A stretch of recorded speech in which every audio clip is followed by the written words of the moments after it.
اقبال نے کہا تھا کہ بجلیاں جس میں ہوں آسودہ وہ خرمن تم ہو، اتنے ٹھنڈے ہو تسی مسلمان، اتنا اقبال نے کہا تھا مسلمان اتنا ٹھنڈا ہے کہ وہ بجلی کیسی گرجدار آواز، کیسی کڑک والی آواز، کیسے چمکتی دمکتی ہے جی، درخشندہ تابندہ آگ کی طرح کوندتی ہوئی وہ جب زمین پر گرتی ہے ہر شے کو خاک پر کر دیتی ہے، جلا کر راکھ کر دیتی ہے۔ اقبال کہتا وہ بجلی بھی اگر آج کے مسلمانوں میں گرے وہ بھی ٹھنڈی ہو کر واپس چلی جائے، اتنے ٹھنڈے ہو گئے مسلمان۔ بجلیاں جس میں ہوں آسودہ وہ خرمن تم ہو، خرمن ڈھیر کو کہتے ہیں، تو ڈھیر پر بجلی پڑے تو کہتے ہیں وہ بجلی اگر آج کے مسلمانوں کا یہ جو ڈھیر ہے 2.25 ارب مسلمان، 2.25 ارب جو مسلمان ہیں یہ ڈھیر ہے مسلمانوں کا، اس ڈھیر میں بجلی پڑے نا وہ بھی ٹھنڈی ہو جائے، نہ ان پر جہاد کی کوئی آیت اثر انداز ہو رہی ہے، نہ ان پر نبی کا فرمان اثر انداز ہو رہا ہے۔ میرے آقا کریم علیہ السلام نے ارشاد فرمایا وہ بندہ جس کو 2 دھویں پہنچے، جی یہ ممکن نہیں کہ اسے 2 دھویں پہنچے، ایک وہ بندہ مومن جو جہاد پہ نکلا اور وہ جو غبار اڑا وہ اس کے نتنوں تک پہنچا، یہ ممکن ہی نہیں کہ وہ جہنم کے دھوئیں کو جو ہے وہ جہنم کا دھواں بھی وہ برداشت کرے۔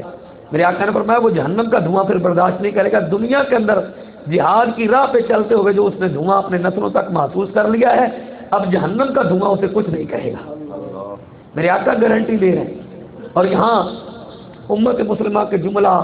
حکمران بالکل ٹھنڈے ہوئے ہیں، وہ بجلیاں جس میں آسودہ وہ خرمن تم، وہ تماشا بنے ہوئے ہیں۔ ویسے اقبال نے جیسے کہا تھا کہ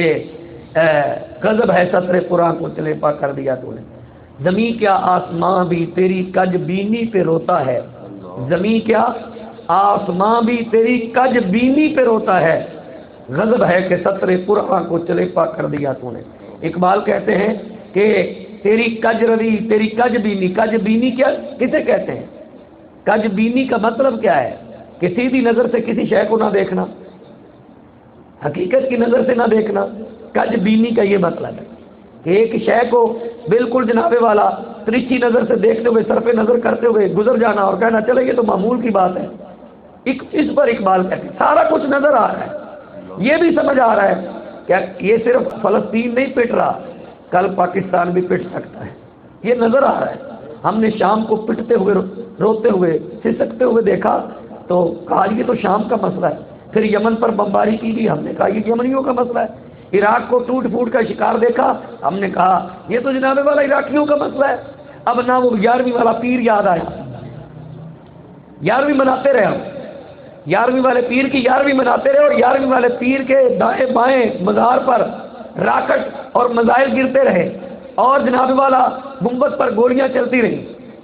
جی۔ اور امام اعظم ابو حنیفہ حنفیوں کے امام، حنفیوں کو بڑا اس پر مان ہے کہ ہم حنفی ہیں، امام اعظم ابو حنیفہ سراج الامہ ہے جی، سراج الامہ، تعریفیں ہیں، فضائل ہیں، مناقب ہیں، مگر جناب والا ان کی مسجد سے بھی گولیاں چھو کر جاتی رہی، لیکن ہم حنفیوں کو بھی خیال نہ آیا۔ اور بعض ممالک کے صدور وزراء حنفی ہیں، ان کو بھی خیال نہیں آیا،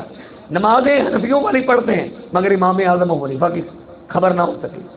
یہی اقبال نے کہا زمین کیا آسماں بھی تیری کج بینی پہ ہوتا ہے، غضب ہے کہ سطر قرآن کو چلیپا کر دیا تو نے۔ مسلمان یہ 1.25 ارب مسلمان، ان کی حیثیت کیا ہے، ان کا وقار کیا ہے؟ ہم یہی سمجھتے رہے کہ کوئی بات نہیں، عراقیوں کا مسئلہ ہے، عراق ان کے ہاتھوں میں چلا گیا، پھر لیبیا پر حملہ ہوا، ہماری آنکھوں کے سامنے کرنل معمر قذافی، وہ عاشق رسول،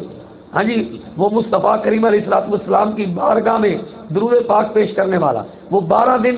یوم میلاد پر چھٹی کرنے والا اور اپنی اسمبلی میں اور اپنے جناب والا اپنے صدر ہاؤس میں ہیں جی وہ حضور کی نعتیں اور سیرت پر بیان کروانے والا، یہاں سے 20 علماء ان کی دعوت پر جاتے تھے، کسی مولوی صاحب کو خیال نہ آیا، کسی جناب والا رہنما کو خیال نہ آیا، اور کرنل معمر قذافی کو لیبیا کی عوام سے ہی پٹوا کر شہید کروا دیا گیا، ہم دیکھتے کہ دیکھتے رہ گئے۔ ہماری آنکھوں کے سامنے عین عید والے دن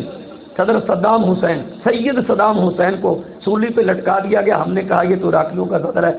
اس نے بھی بڑی موج مستی کی ہے، عیاشی کی ہے، اس نے تھوڑے ظلم ڈھائے ہیں، ہم کہہ رہے تھے اس نے تھوڑے ظلم ڈھائے ہیں، وہ بھی شہید ہو گیا، سولی پہ لٹک گیا، پھندے کے جھول گیا۔ پھر جناب والا برما کے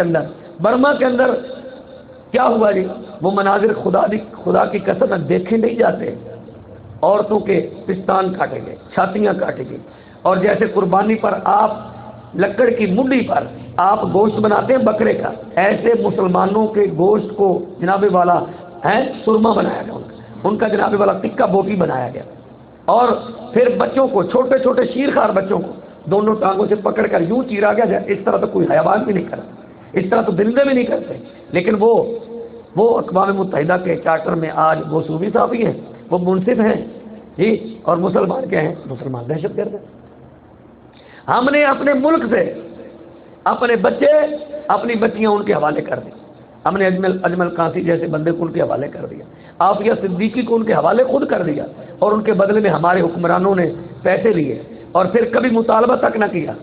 بلکہ ایک بندے نے خط لکھا، اس نے کہا کہ جناب والا وہ تو کہتے ہیں کہ ہم سے کوئی مطالبہ تو کرے، لیکن عافیہ صدیقی کا مطالبہ بھی کسی نے نہیں کیا، وہ بیٹی مر گئی ہے، زندہ ہے، کس حال میں ہے، خبریں اس قسم کی آتی رہتی، وہ شہید ہو گئی ہے، وہ فوت ہو گئی ہے، کس حال میں کسی کو کوئی پتہ نہیں۔ اس کی ماں اس کی جدائی میں رو رو کر مر گئی، لیکن ہمیں غیرت نہیں آئی۔ کب آئے گی غیرت؟ کب آئے گی ہمارے حکمرانوں کو غیرت؟